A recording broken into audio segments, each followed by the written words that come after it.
আসসালামু আলাইকুম। দীর্ঘদিন অসুস্থ থাকার পর আপনাদের সামনে কথা বলতে পারার জন্য আল্লাহর কাছে শুকরিয়া আদায় করছি।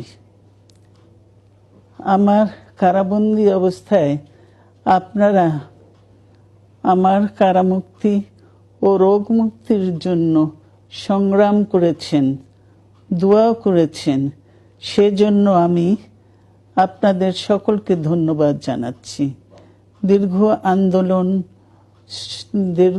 আন্দোলন সংগ্রাম ও ত্যাগের মধ্য দিয়ে আমরা ফ্যাসিবাদী অবৈধ সরকারের কাছ থেকে মুক্তি পেয়েছি। আমি আন্তরিক ধন্যবাদ জানাতে চাই আমাদের বীর